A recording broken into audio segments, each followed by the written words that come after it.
You guessed it. Time for another plant haul. Welcome to Harmony Hills Home and Garden. I'm Jenny and we live and garden here in Baltimore, Maryland, Zone 7. It's a plant haul, guys. Yay! Late September, great time to be planting shrubs, even small trees, some hardy perennials, and I have a trunk full of stuff that I can't wait to show you. Come with me, let's look at it. I'm super excited about these plants. They're so pretty and I know exactly, mostly, where they're gonna go. Let's get started. In no particular order, actually, in the order that I'm gonna empty the car. The first I have here is a Windflower or Anemone. This is a Japanese anemone. Fantasy series Red Riding Hood variety. This is a beautiful anemone, a Japanese anemone. And it's a kind of a mauvey purple pink color with yellow centers, very pretty. This is hardy in, where does it say? Hardy in zones 5 through 8. And it has 12 to 18 inches tall with the flowers, and it will spread. They will grow to be 18 inches wide, but also anemones are known for spreading throughout the place if they like where they are. They want to be in, I think it said shade to part sun. Yeah, part shade, there we go. And butterflies love them. Deer don't like them. And they should be, good cut flower situation as well. So I have 3 of these. These are going in the back at the lower patio area. Isn't that just so happy? Oh, it's just so happy. I was at the garden center. I went down to Patuxent Nursery down in Bowie, Maryland today. And they had these beautiful bleeding hearts. These are Dicentra exemia. Cut leaf bleeding heart. These are hardy in zones 4 through 9. They want to live in part shade. They're hummingbird attractors. Deer don't like them, and butterflies do like them. They will grow to be 12 to 18 inches tall and 18 inches wide, pretty similar to the anemones that I just picked up. And they're great in woodland situation. Yeah, they'll do well in shade or sun. I'm going to be putting these also down by the lower patio, and the pretty flower colors on them, they're just really lovely. This one broke, but isn't that so pretty? Now, this is a different one than the Dicentra spectabilis. I don't know.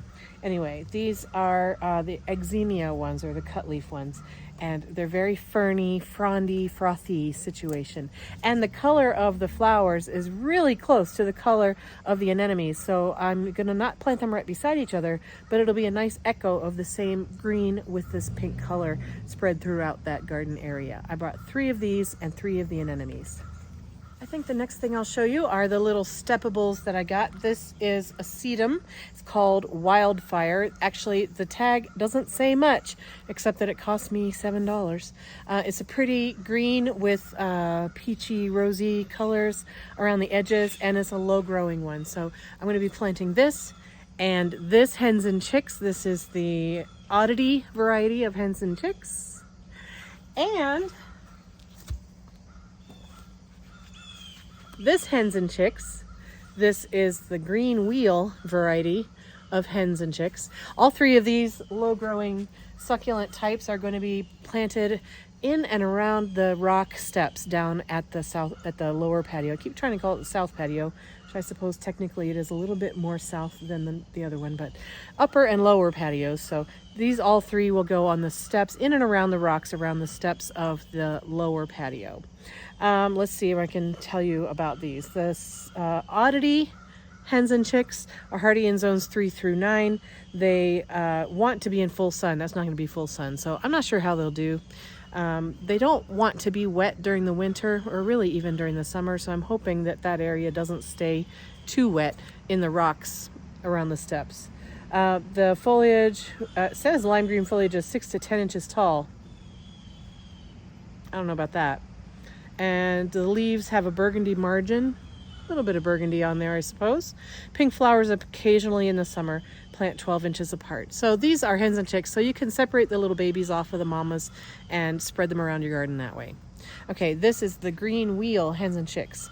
Also hardy in zones 3 through 9. This says it'll be grow to be 4 to 6 inches tall, which sounds a little bit more reasonable. Drought tolerant once established, 10-inch spread on these. So again, this one didn't have a good tag on it. It's just, all I know is that it's called Sedum Wildfire. I will look this one up and put the stats up on the screen right there. I hit the checkout line and I couldn't resist. More tulips. These are doubles. They're pink, white, and purple. These are called Double Dutch Blend. I'm not sure if that has the varieties listed or not. It does not. So purple, pink, and white double tulips. There are 12 per package. I got 2 packages. I'm going to put these down in the lower patio area also. That's all the bulbs I'm going to buy because I did make an order from a fundraiser, and I also ordered from, did I order from Brex? Did I order from Longfield? I don't remember, but I have enough bulbs. I don't need to be buying any more bulbs. No more bulbs, Jenny. At the garden center, you know, I've been thinking about what to plant in that lower garden area, that lower patio. It's pretty much shade, except sometimes it gets like an hour of really hot sun. Some month of the year, like in June, maybe early July, gets some early morning sun. So it's just really a hit or miss kind of a sun situation. So I was thinking that Hellebores would be great down there. And I do have Hellebores already all over our yard. Some of my Hellebores reseed really readily. And so I'll be able to transplant and wait and wait and wait for my Hellebores to fill out down there. But while I'm waiting, I went ahead and bought one in a pot. This one is $20. Hellebores are expensive because they're so slow growing. To get a plant this size, it takes about 4 years from the time it is a seedling to the time that it is this size. So that's why they're so expensive, because the growers have to spend a long time with these pots in their growing spaces, caring for them before they can sell them. So all that to say, this is the Brandywine Hellebor. Now, Brandywine is a family of colors, and this is one that does reseed readily. And because of genetics, you might get pink, you might get cream, you might get white, you might get yellow. What else? You could get some dark purple, you could get singles, you could get doubles, and so forth. Oh, sorry, let me turn it this way. So lots of options on what kind of flowers you're going to get. I don't know what this one is going to be, and I really don't care. But when it sends its babies off, then those babies will grow up, and over time I'll have a mix of plants like this. So maybe this is going to be a double white with pink edges. Maybe this is going to be green. Maybe it's going to be maroon. I don't know. I don't really care. They're all beautiful. Brandywine Hellebor. This is hardy in zones 4 through 8. It is a clumping habit. It wants to be in a woodland setting, in the shade, average soil moisture, well-drained soil. It grows to be 12 to 18 inches tall and 12 inches wide. Shade to part shade, and it flowers in the winter or early spring. Okay, this next one is what I went to the garden center for. Well, almost what I went to the garden center for. I was looking for some Soft Caress Mahonia, which is an evergreen shrub that thrives in the shade and has really soft fern-like texture. And I got to the garden center and they did have a full table of the Soft Caress Mahonia, but they also had this one, and I decided to get this one instead. Soft Caress is a southern living plant. This one I don't believe is trademarked. I could be wrong about that. This one is called Marvel. So the reason I got Marvel instead of Soft Caress is mainly because of the size differences. Soft Caress stays short. I think it grows 2 to 3 feet tall and wide, and it has a nice, beautiful, dark, evergreen, ferny texture. It's a little bit of a finer leaf size than this, a little bit narrower and more of them on each of the stems. But it's only 2 to 3 feet tall and wide, and I wanted something that would be kind of tall and narrow. So this Marvel grows, I believe, well, this tag doesn't say, but I have a video and a photo of the information plaque at the nursery. So if my memory serves, I think, but I'll put it on the screen if it's not correct.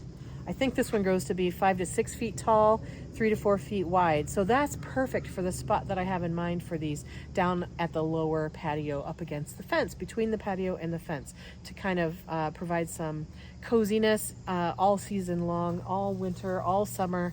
It does have flowers in the spring. I think they're yellow and they're supposed to be fragrant and showy. So that'll be interesting. But the thing I love about this the most is that it is evergreen and thrives in the shade. Also, these are deer resistant. So I could, if these do well in my garden, I could consider these for outside the backyard fence as a evergreen shrub somewhere else in our gardens. Aren't they great? Ooh, they're really, they're not pokey at all. Other Mahonias are more like holly leaves with spines on the ends of them, but this one and the soft caress, they don't have any pokey at all. I was out of biotone, so I picked up some more biotone. And the last thing I bought was this wonderful, huge, gorgeous 3-gallon pot of Pieris. This one is the Scarlet O'Hara Pieris, or Japanese Andromeda, or Pieris japonica. Scarlet O'Hara is a white flowering variety. When it puts out new leaves in the spring, the new leaves are red, so lots of pretty color from that. And then very white, lots of very white flowers that kind of hang down and look like little bells. Pieris japonica is great. It's deer resistant, it is shade tolerant, it's evergreen, and it has lots of interest all throughout the entire year. This one also is going to be going down around the lower patio.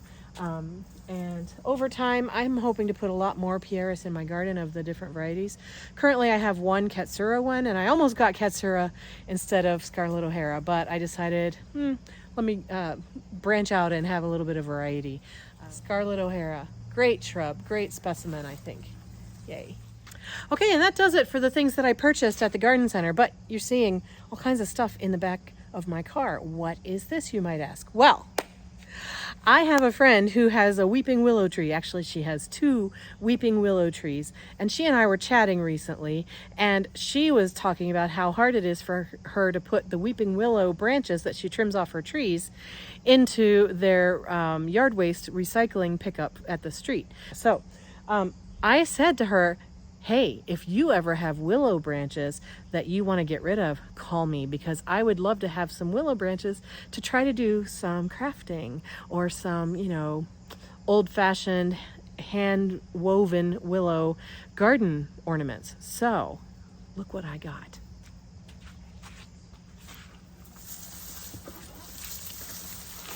This is the collection of willow branches that fell onto her grass during a storm yesterday. So she called me to come get these. And when I got to her house, she said, well, I have a pole trimmer. So if you want, we could go out and we could cut more than that. So she and I went out and we trimmed a little bit more off of her trees. And I got all of these willow branches. Woo! What a haul! I'm going to go put them down on the driveway so you can see them. Now, admittedly, my car, hot mess now, worth it.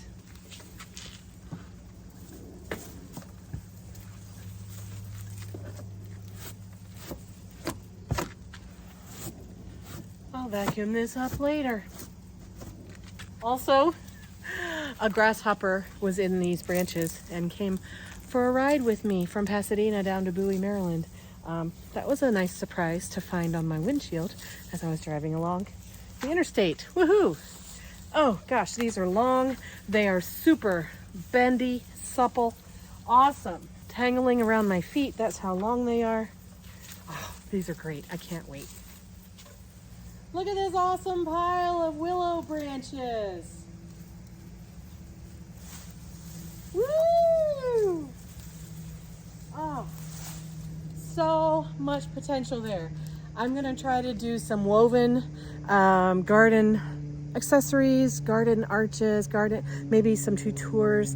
I'm not exactly sure. I'm going to play around. That'll be a whole other video some other time very soon. So if you're interested in watching that, maybe you'd like to subscribe to the channel and hit the notification bell so that you know next time I have a video come up. It might be my willow branch craft video. I don't know. Thank you so much for watching me at this plant haul today. I hope you enjoyed what you saw. What are you buying? Are you doing fall planting or are you down under and you're doing spring planting? How exciting. Whatever the case, I hope you're having a great day in your garden, friends, and I hope I will see you again in another video real soon. Take care. Bye-bye.